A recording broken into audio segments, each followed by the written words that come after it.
Hey everybody, welcome back to Dual Planet, the huge channel where we talk all things media. How is doing? Who is doing well? As always, I'm joined by fellow co-host Azteral. Hello, everybody. And today, guys, with the ending of House of the Dragon now over, and while we wait for that, you guys get to see our thoughts on the next DCU project from James Gunn's DCU. This is Lanterns, a Green Lantern TV show about Hal Jordan training a new recruit that the Guardians have chosen, obviously, John Stewart, and there's this whole mystery going on as well. So, I figured it will do his little breakdown, and then we'll talk about thoughts afterwards. So, a very atypical Lantern story is being presented to us. Obviously, any comic fan, even if you're not a Green Lantern fan per se, knows that the way a Green Lantern is selected is the ring chooses the Lantern and deems them worthy of the power. This iteration is a little different. Hal Jordan is still alive. He isn't dead. Well, not yet, anyway. We'll get to that in a little bit later. He isn't dead. He's training John Stewart, who, if you're a Green Lantern fan, you'll know is another iteration upon the character. Same with Guy Gardner, who we already know is in the DC universe because of Superman and Peacemaker, etc. This show is taking a fairly big detour from what is typical for a Lantern story. Plenty of intrigue going on, aliens on Earth, plenty of F-bombs getting dropped. I swear like every other word in this script was fuck. Kind of crazy. We're not really used to, in a superhero project, hearing fuck constantly. The MCU did it which once.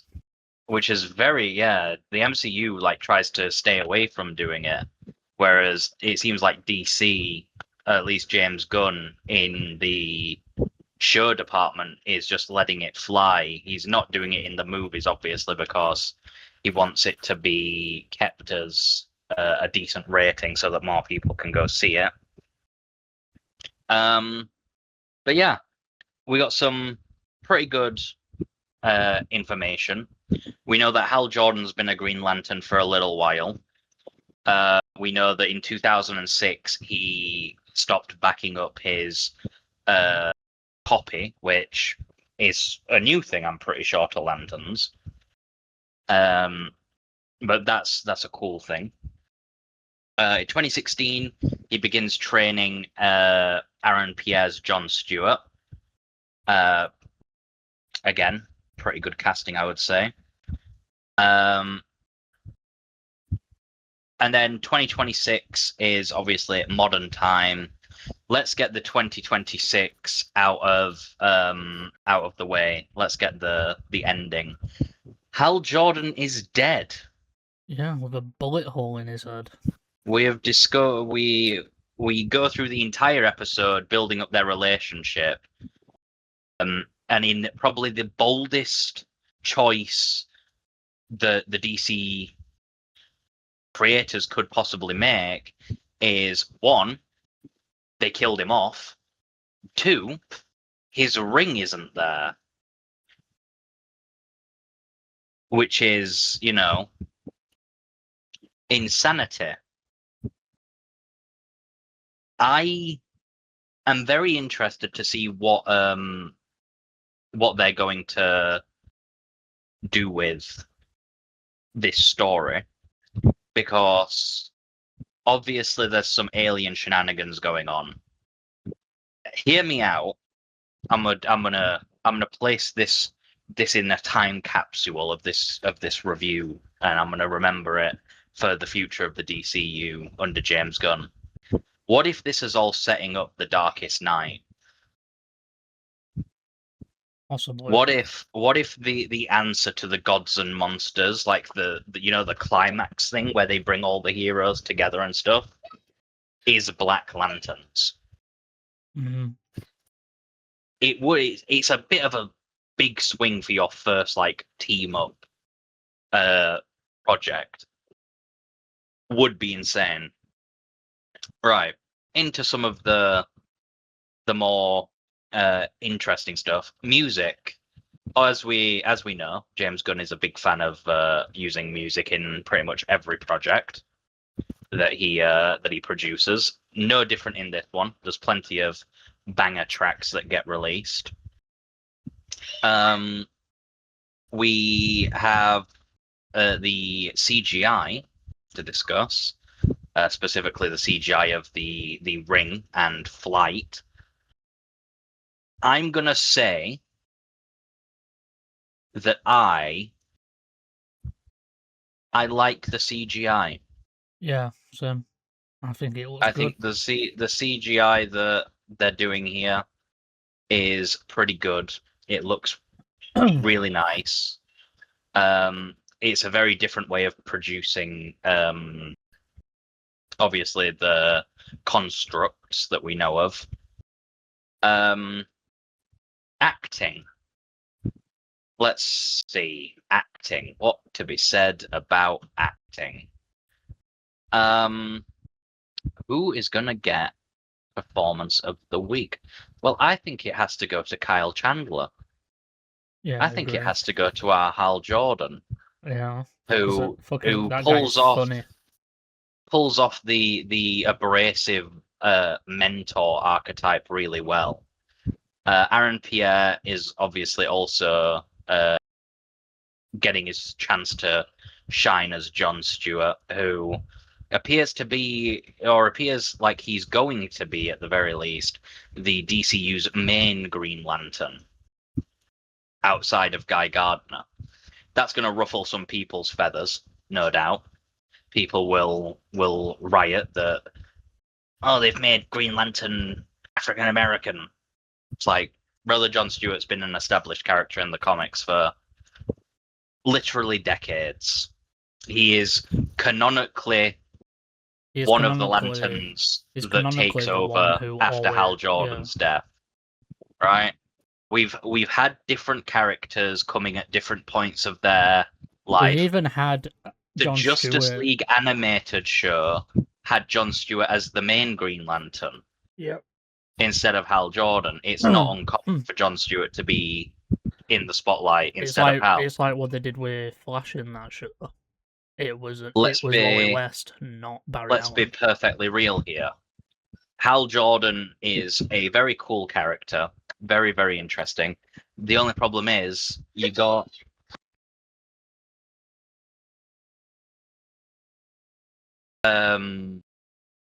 any sort of what am I trying to think of? You don't have any push for any particular lantern to be the mainstay. No. Obviously, there was no shot they were going to make Guy Gardner the main Green Lantern. He's just too much of an unlikable character in the comics to be made likable. But yeah, I think ballsy to kill off Hal Jordan. Very ballsy. It's going to ruffle people's feathers. Some people are going to hate it. I was shocked when I saw it. Yeah. I thought, there's no way in hell they've just killed off thing. That they've just killed off Hal Jordan. They did just kill off Hal Jordan. And yeah, we're in for some interesting few weeks with this this show, I think.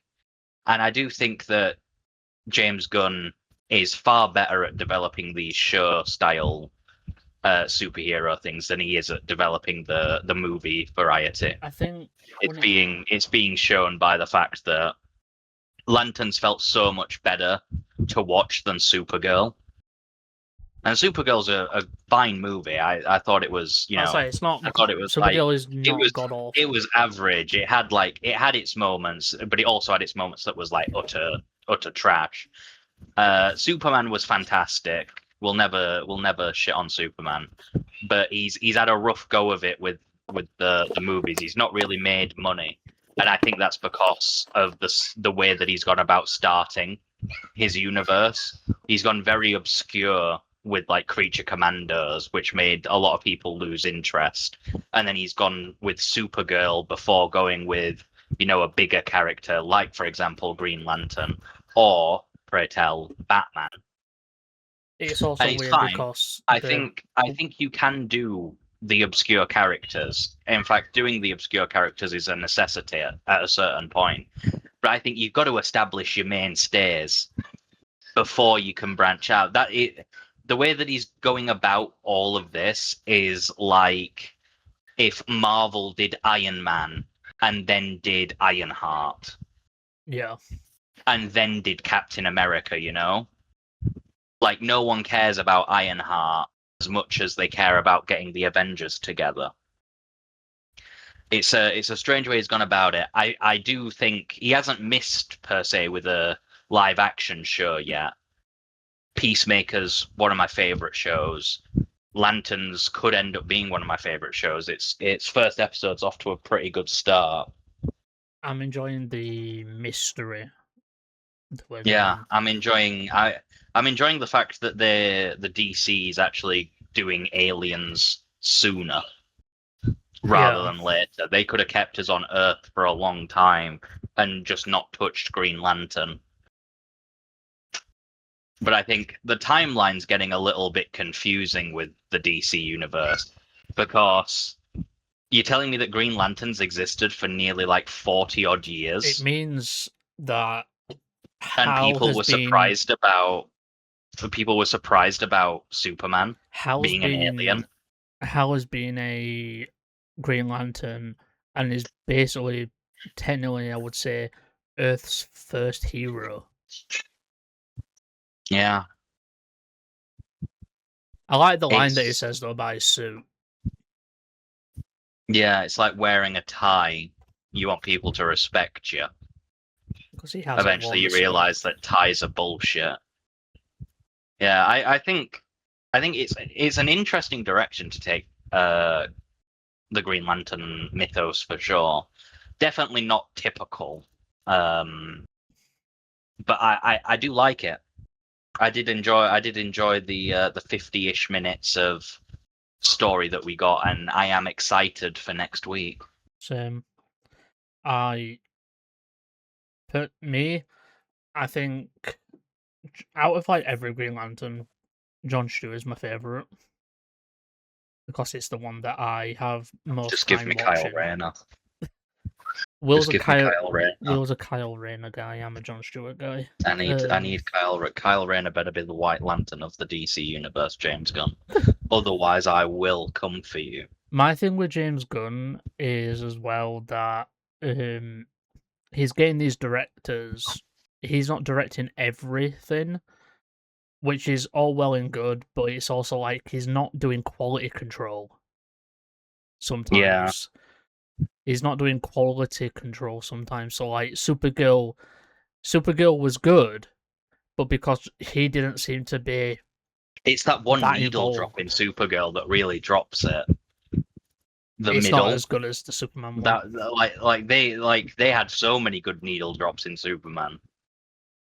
But the middle, like the cover of the middle, it's like I listened after Supergirl. I listened to that song by the original artists, and if they'd have just used the original thing, it'd have been amazing.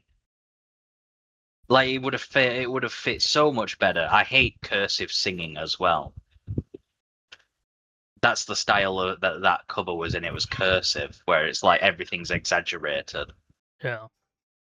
It just wasn't entertaining. I did like the music in this show, though. Yeah, the scene where he's playing the song does feel very like base westerny already. Like it almost feels like Hal Jordan's the marshal that's got too many years on the job, and Jon Stewart is like the deputy that's been hired to keep the marshal in check and eventually take over. And it's It does interesting. feel like that. It's interesting that we're gonna get a Guardian of the Galaxy, but in a human form, taking on a human form, and we did we did watch. They didn't do a promo for episode 2, but they did a weeks to come thing. So we did get some new footage, and they're really nailing this whole Manhunter thing. And in my brain, I'm obviously thinking about Manhunters, the original peacekeepers that the Guardians used before they created the Lantern Corps. And it's like, but can these Manhunters shapeshift? And in my brain, I'm thinking I'm thinking Martian Manhunter, not Yeah. Manhunters. I mean, in the weeks ahead, we saw a scene on like a deserty planet. I'm Yeah, going to be the first person to say it. Deserty planet, yeah, and kind that's of Mars. That's Skull. Yeah, kind of Marsy. Like a Martian Manhunter being introduced would be big, especially for if slash when Martian Manhunter makes his appearance Yeah. in the DC. I don't think it's John Jones. No, I find it very unlikely I that it'll don't be know. John Jones. I don't think it'll be a John Jones thing. I do think that ranch, there is something going on there that shouldn't be. Oh yeah. So that guy's a bit fishy. Yeah, he also didn't seem to care that his wife slept with Jon Stewart. Yeah, which was kind of funny. Which again, I feel like these shows are getting higher ratings than the movies. This is like an 18 plus show. Yeah. Whereas like Supergirl's like a 12 and Superman was a 15. And I just think maybe you should just, cook. Maybe if you wanna like the MCU's still very childlike. It's because they're made by Disney, isn't it? That's the thing. Yeah, whereas DC has the opportunity to be the superhero universe for the now older generation that still goes to every single Marvel movie. Like I go to pretty much every single Marvel movie. Yeah. And like there obviously are some I haven't seen in cinemas, but I'll be honest. At this point of my life, I'm like, this character should swear just a little bit. Yeah. Like this character's been through a lot. I think they've earned the right to I say, want to hear Spider-Man fuck. say "fuck," please. I don't really want to hear Spider-Man say fuck. I wouldn't mind hearing him say like shit that hurt and stuff. Like he should still like Spider-Man should retain some of like the lightheartedness. I don't need him to become darker, but like I do enjoy when characters are like when characters aren't afraid to just hit you with the like fuck, I can't believe that this is happening. The MCU are allowing much more, graphic and like adult orientated things, but it's also a thing of it's a bit late to be able to do it. So because now the DCU's a thing and they're able to do all of this. We all watch out on this plate and we fetch a drink.